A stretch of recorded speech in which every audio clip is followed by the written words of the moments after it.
desde las cruzadas y la Inquisición, con Dani Kliman, que nos aportó mucho sobre el tema de la gravedad del fumar. Queríamos dar algo que tenga que ver, obvio, en Tisha B'Av no se puede estudiar Torah, por eso tiene que ver cosas que tienen que ver, que nos enseñan para la vida, y que se puede estudiar historia, como hicimos mucho, y también cosas como la gravedad del fumar, que aportan para que uno tenga conciencia de la gravedad.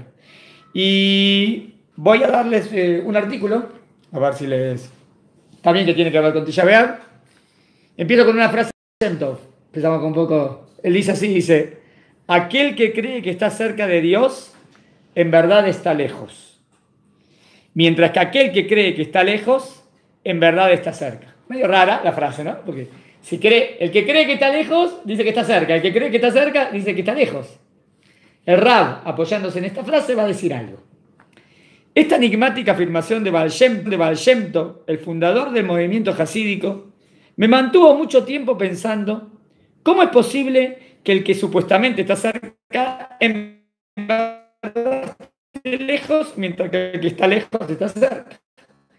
Y lo quiere relacionar con Tisha B'Av. ¿Cómo lo relaciona? En Tisha B'Av leemos, ¿qué libro leímos? Ejá, muy bien, Megilat Ejá. Su libro del Tanaj, de la destrucción del templo, se atribuye a Irmiau y va describiendo lo que está pasando en esos días, ¿no? Allí el día más trágico y triste del calendario judío es llamado Moed. Y ahí en la Megilá lo llaman Moed solamente para festival. Entonces, ¿cómo puede ser? Está hablando de una tragedia, Tisha B'Av, y lo llaman Moed. ¿Entendieron la pregunta? Aquí la pregunta. Esto es realmente una descripción extraña. Un término que normalmente se reserva para festividades alegres, tales como Pesaj, como Shavuot. ¿Cómo es posible considerar una festividad al día en que ambos templos fueron destruidos y en el que ocurrieron otras innumerables tragedias? O sea, la pregunta es, lo llaman Moed, y Moed es una palabra que significa fiesta. Entonces, ¿cómo puedo a Tisha B'Av llamarlo fiesta? De fiesta no tiene nada. Lo que sí sabemos, que cuando se construye el Bet HaMikdash, ¿qué va a pasar con el 9 de Av? Cuando se construya, ya no va a ser más días de tristeza. Al contrario, va a ser un día de fiesta. Va a ser día de alegría, porque ya se van a anular todos los ayunos y vamos a festejar. Eso sí, pero llamarlo ahora Moed no le veo sentido. Recuerdo, dice el Rab, un Rab de América, estaba en Baltimore hacia New York, cuando de pronto vi al borde del camino un cartel que decía 60 kilómetros a Washington. No podía creerlo. Estaba conduciendo en dirección equivocada. Se equivocó. Cuando ve 60 kilómetros a Washington, significa que fue al revés. O sea, todo el tiempo se estaba alejando. Por un lado, me sentí sumamente frustrado conmigo misma por haber viajado hacia el sur, alejándome de mi destino. Pero por otro lado, me alegré. ¿De qué se alegró? De que se dio cuenta. Menos mal que me di cuenta, si sigo así. Sigo aguantando, nada que ver. Por lo menos, la visión positiva. Me alegré de reconocer mi error antes de alejarme todavía más. El Rav Shlomo Wolbe es un Rav de mucho Musar, ¿no? Uno de los grandes sabios del Musar escribió que uno de los pensamientos más dañinos que la persona puede tener sobre sí misma es pensar que está completa espiritualmente. Dice, un pensamiento dañino es: yo llegué a lo máximo. Estoy en el máximo nivel, estoy en un nivel dañino. ¿Por qué es dañino? Porque al pensar que él está completo, ya no va a usar. Este pensamiento lleva a la complacencia y no le permite abrirse a nuevos caminos de crecimiento. Despertarse y comprender que uno no es espiritualmente tan perfecto como imaginaba es el primer paso, ¿no? Me parecía como el primer paso es uno reconocer que el fumar es negativo, ¿no? Y se da cuenta y ahí, bueno, vamos a... Bueno, el primer paso es reconocer que uno no es perfecto. Esencial para poder crecer. Solo cuando dejamos de engañarnos a nosotros mismos, dejo de engañarme, ahora puedo mejorar. En este sentido, ¿cómo podría ser Tisha B'Av como un Moed? ¿O cómo Tisha B'Av podría ser un puente para crecer? Podemos ver el elemento de alegría que forma parte de la experiencia de Tisha B'Av. ¿Qué de alegría? Es todo tristeza. Reconocer nuestra devastadora pérdida y comprender que tocamos fondo nos muestra que estamos lejos de la perfección y nos saca de nuestro letargo. ¿Vino la destrucción? Sí. ¿Por qué? Porque nos portamos mal. Sí. Entonces, ¿qué tenemos que hacer ahora? Y bueno, vamos a mejorar. Ya mal ya estamos en lo peor, se destruyó el templo, ahora vamos para arriba. Entonces, reconocer eso me da fuerza para mejorar, ¿entienden? Como veo también el punto trágico como un puente para crecer, como del mashber, como decíamos el otro día, el sheber, que es algo, también era alimento, como que las pruebas en la vida son posibilidades para crecer más. Es la señal que nos advierte que tenemos que cambiar la dirección. Al reflexionar respecto a cuánto nos hemos alejado, también podemos entender que nos dimos cuenta antes de seguir descendiendo todavía más, como este que se estaba alejando, dijo, no, tengo que volver para el otro lado, y canalizar nuestra energía para corregir los errores que nos desviaron del camino. Quizá esto es lo que quiso decir el Baal Shem Tov. A ver cómo lo contesta, cómo lo relaciona con el Baal Shem Tov. A lo mejor esto puede tener que ver con el que dijo el Baal Shem Tov. El que está cerca de Dios está alejado, y el que está alejado está cerca. A lo mejor quiere decir el que está cerca, el que se cree, el que se la cree que está re cerca. Porque ahora no va a crecer más. Pero el que está lejos, el que sabe que está lejos, ahora, ay no, estoy mal, voy a mejorar. El otro día me decía, estaba hablando con mi esposa, es increíble eso que pasa acá en Israel, a veces mucho, ¿no? Que a veces veo chicos que están perdidos y de repente vuelven en Teshuvá, pero de repente en una manera abrupta. Pero bien, Baruch Hashem, ¿no? Pero empezaron a alejar. Él estaba alejado, ella estaba alejado, se casan y decidieron ser religiosos ahora. No es que no sabían nada, ¿eh? No es que no sabían nada, porque sabían, si venían de familias. Pero se empezaron a alejar, pero de repente dijeron, bastante en la... Como que bastante en la... Teníamos que tontear un poquito, pero no, ahora nos casamos, hay que caer. Y de repente vuelven. O sea, obvio, no digo que tiene que ser así, no tiene que caer nadie, uno tiene que estar elevado y mantenerse. Pero es interesante que les queda en el subconsciente, saben que están así. No, y dicen, nos casamos y de repente lo ven ya, la mujer con el kisuy. El otro día estaba en la discoteca. Me digo, y ahora religiosos. Extraordinario. Dice, ¿cómo puede ser? Claro, es como que también abrupto se fue para atrás, abrupto se vino para acá. Me parece que... En el momento de casarse es donde empezás a... Así es. Pero la persona empieza a reflexionar, a proyectarse un poco más hacia el futuro. ¿Cómo voy a criar a mis hijos? Entonces, ahí toma la responsabilidad. Antes como que decía, igual soy un chico. No hace pensar en sí mismo, sí. Qué valores le va a dar, cómo lo va a educar. Sí. Es como un momento que por eso lo vi como cuando estaba alejado, ahí se quiere acercar.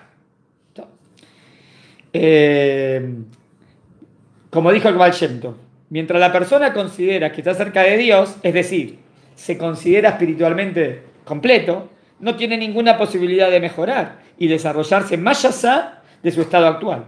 Pero al percibirse como alejado, al reconocer sus imperfecciones y su falta de completitud, sentirá la urgente necesidad de cambiar y la urgente necesidad de crecer. Entonces Tisha B'Av nos puede decir, hay que mejorar, ¿no? ¿Qué hacemos Tisha B'Av? Todos los días empezamos, hay que hacer Teshuvá nacional porque se destruyó el templo, el Bet HaMikdash.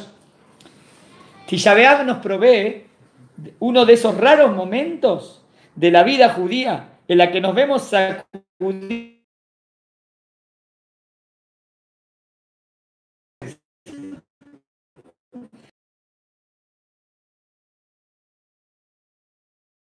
y los resultados. Es doloroso saber todos los errores que tienes, pero es bueno para mejorar. En ese sentido, Tisha B'Av sería como un Moed, una festividad judía que nos impulsa a crecer en nuestra relación con Dios, nuestros semejantes interiormente. Está bien, el primer artículo me pareció muy bueno, ¿no? Cómo agarró lo malo para lo bueno. Cómo de lo malo viene lo bueno. Cómo de alejarte viene acercarte. Cómo de la Tisha B'Av, que sería la destrucción del templo, viene la alegría. Este es el primer artículo. Y el segundo, a ver qué dice así. El 11 de abril de 1944, Ana Frank escribe en su diario: ¿quién nos hizo a los judíos diferentes de todos los otros pueblos? ¿Quién nos permitió sufrir de forma como la que estuvimos hasta ahora? Dios es quien nos hizo lo que somos y también será Dios quien nos vuelva a elevar. ¿Quién sabe? Incluso es posible que nuestra religión sea el lugar de donde todo el mundo y todas las personas aprendieron lo que es el bien. El judaísmo. Y solo por esa razón es que a lo mejor estamos sufriendo hoy, dice Ana Frank, en la época del Holocausto. Nunca podremos ser solo holandeses o solo ingleses, ni representantes de ningún otro país. Simplemente siempre seguiremos siendo judíos. Fuerte, ¿no? La frase de Ana Frank en su diario. Ana Frank entendió algo. El Talmud pregunta, ¿de dónde deriva el nombre del monte Sinaí? ¿De dónde viene la palabra Sinaí? Y también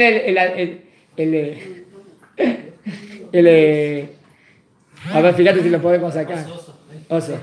Mordejai lo va a ayudar. Lo va a llevar ahí después le cerrar la puertita. Tenemos un perrito que nos saluda.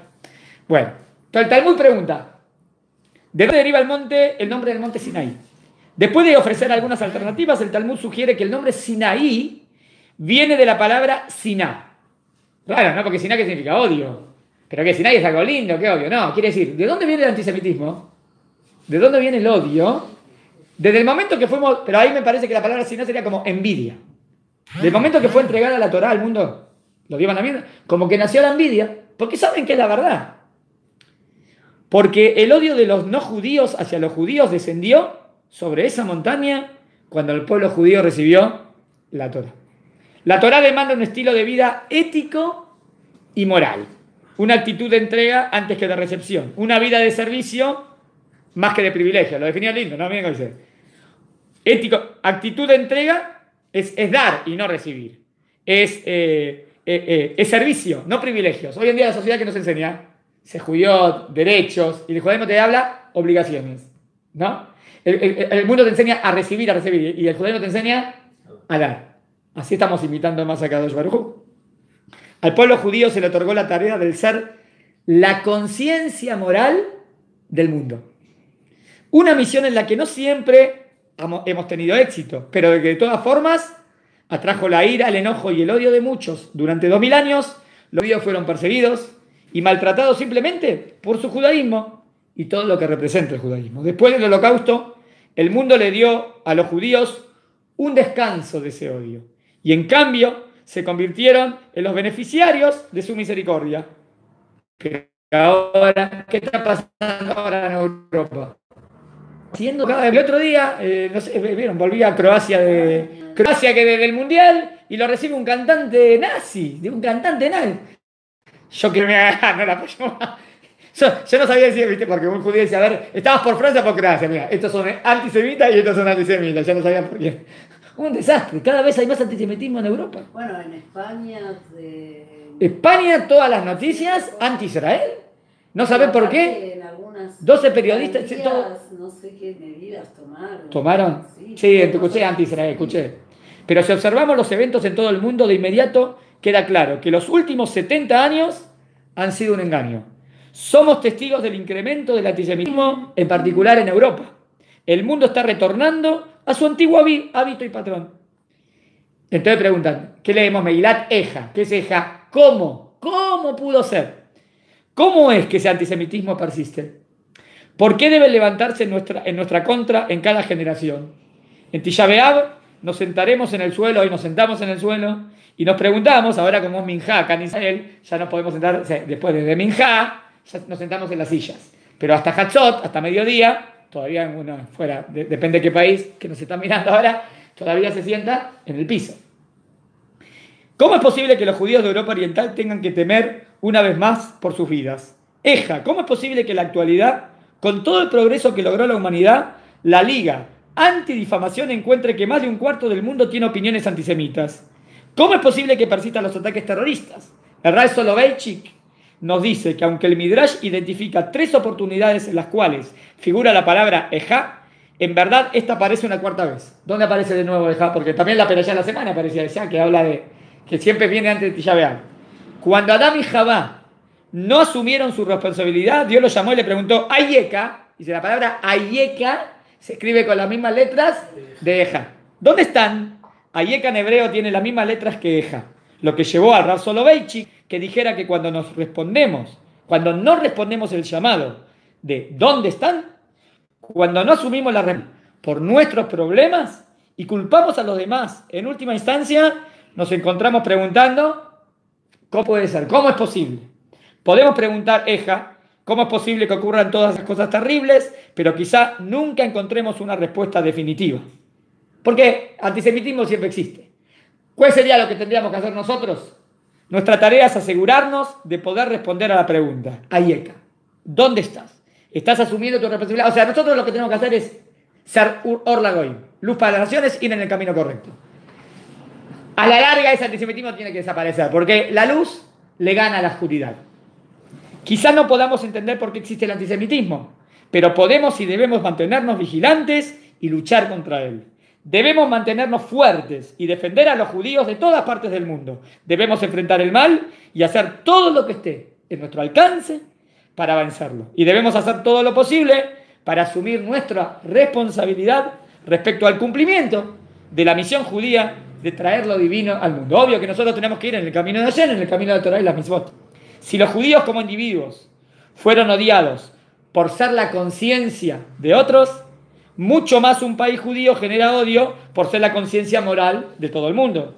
Y se espera del mismo niveles morales más elevados que de cualquier otro país o estado. De Israel siempre se espera el ejemplo al mundo. Nuestra tarea es no desalentarnos preguntándonos, Eja, ¿cómo pudo pasar? Sino asegurarnos de poder responder a la segunda pregunta. Ayeka, ¿dónde estás?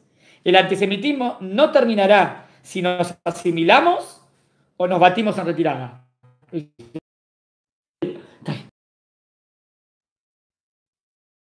Responsabilidad personal. Todo